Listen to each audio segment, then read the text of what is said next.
Hello, this is Lady Boulay, and I hope you're having a beautiful day. Thank you for your support. Thank you for subscribing to the channel. Thank you for your thumbs up, for your comments, and thank you for sharing the videos. Thank you for all you do to support the channel. I just wanted to come in this morning, do a quick video to say that we are made to survive. We are built to survive.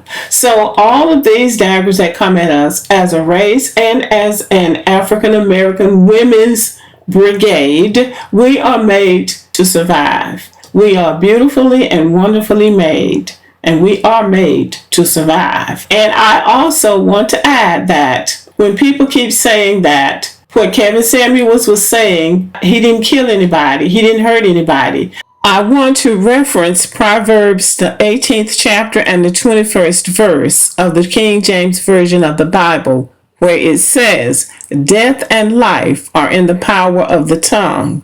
The tongue has the power to heal, but it also has the power to kill.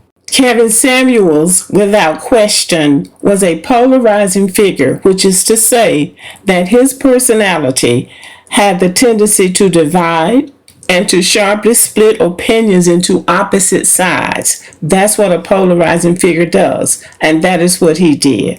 And you can't heal the black family if 50% of the family, which is black women, view your message as destructive. You cannot heal people when they see you as being a destructive force in what they're trying to do. And I don't care how many preachers get involved and say he was a man of God.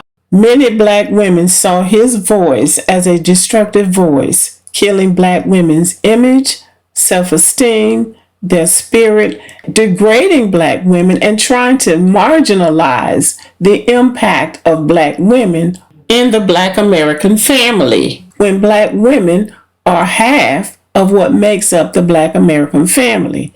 So until black women and black men can reconcile the fact that we don't agree on this, we need to come up with a better image, his voice really was not helpful to enough people to be an agent of change, because black women are 50% of what makes up black people. We are built to survive. We have survived quite a bit as an African American nation, and I believe that this should be a teaching moment. This should be a moment of reflection. It would really be good if preachers who seem to want to jump into this could take the world view of it and look at the totality of the situation and find a way to lead forward black people, which would include black men and black women, because we are built to survive and we are going to survive. How we survive has to do with our level of intelligence, our ability to work together with each other, and to create a vision for ourselves as to how we want to go forward as and I say nation because we always say as a people, but we are really a nation within a nation. And we need the same standards as the greater American nation. We are not going to go down in a flame of defeat. When we get to the end of our rope, we're going to tie a knot and hold on like we always do. Our numbers might be diminished, but we're going to go with a coalition of the willing. And with that coalition, we are going to survive. This is a very critical moment for us. We are a large and powerful ethnic group, tens of millions strong in the United States.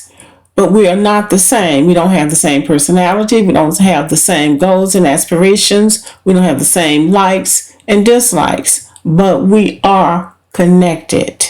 And we have to respect that. I think in order for us to really be the best that we can be, we have to recognize that we are connected and we need to respect that connection. I believe that what we need at this hour is a leader who can take the strength of the black man and the black woman, put them together and build them into something strong and powerful that can take us to the next level of our earthly journey. And this takes vision. And again, the scripture says, where there is no vision, the people perish. So at this critical moment, We need someone with vision. We are built to survive. And I would just remind black men who are all in their feelings about how black women are behaving in the wake of Kevin Samuel's passing. Black women get on board every time black men have a vision. Whatever they're trying to do that is positive, that will enrich or uplift the community, black women get on board. Anything that's going to be of benefit to the black community and black men have the vision to do it, black women get on board. It never fails. When a black man decides we're going to buy a new house or we're going to build a new house, black women jump on board. If they're building a church, black women jump on board. If they're doing any kind of organization, black women jump on board. If a black man is the principal of a school, who he relies on the most is black women. He knows that they will get the job done, and he knows that they will watch his back. He knows that. Black doctors in private practice have their wives or their sisters or some black woman that they trust to be their office manager, because he knows that they are not going to walk off with the copay and they're going to keep those books straight. Black men who own restaurants have their mothers, their wives, and their sisters cooking, because he knows that the food is going to be good and the customers are going to keep coming back. Every time they have a vision to do something, black women jump on board with them. Black women do not disappoint black men. And I don't even know why we have to have this conversation. When we had a black president of the United States, whether he was half black or black, he was black enough for people to call him black. He had a black woman by his side because he could count on her to do what was supposed to be done. We've had first ladies of the United States who were alcoholics, who just sat down on the job, or who were just lazy. But our black president had a wife who stood by him. She took all kinds of humiliation, all kinds of slurs, but she stood there in her own dignity and in her own strength. And they got through 2 terms successfully. And if any failure came with that presidency, it did not come because of the black woman. So black women don't have a problem with black male leadership.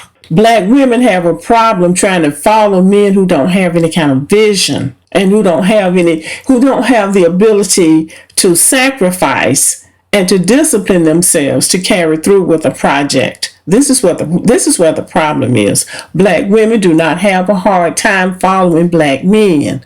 Black men who don't have a vision, who don't have discipline, who don't know the understanding of sacrifice, have a hard time getting any kind of woman to follow them. They can run from woman to woman, from race to race. It's going to be the same thing. There are requirements in this world to be a man, and there are requirements to be a woman. And black women are no different from any other race of women. And that is what really infuriates me. This gang of black men that try to separate black women from other races of women and weaponize those women against black women. Now, this is a childish move, but it's a predictable move. And it requires black women to make an unpredictable counter move. And the counter move can be brutal.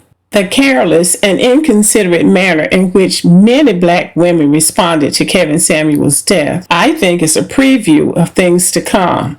Because I think that black women think now that they don't care about us, so we don't care about them. And I think that's a very dangerous road for us to travel, because we've never been in a place in history where we didn't care about each other. But we have to survive, and black women have as strong a survival instinct as anybody.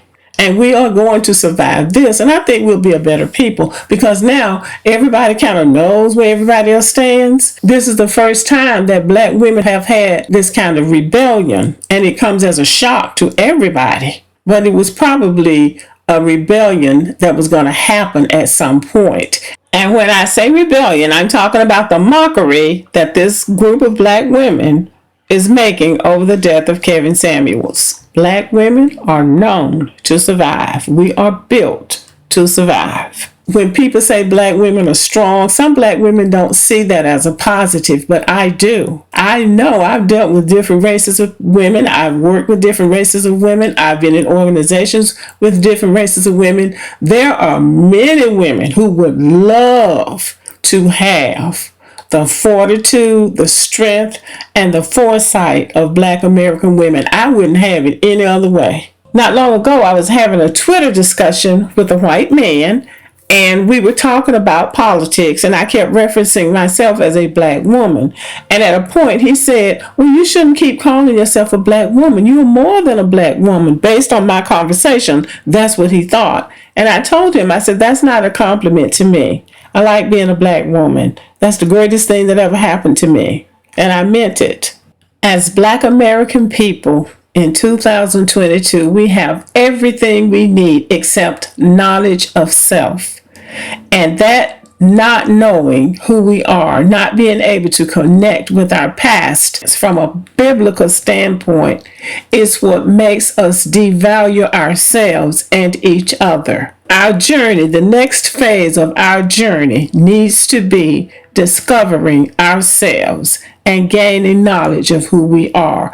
That is when we will be able to realize our full potential and grow into the people that we really are meant to be. Because really, the reason we have survived up to this point is because we were built to survive. Thank you for listening. Subscribe to the channel, give me a thumbs up, leave a comment, share the video, and as always, have a great day.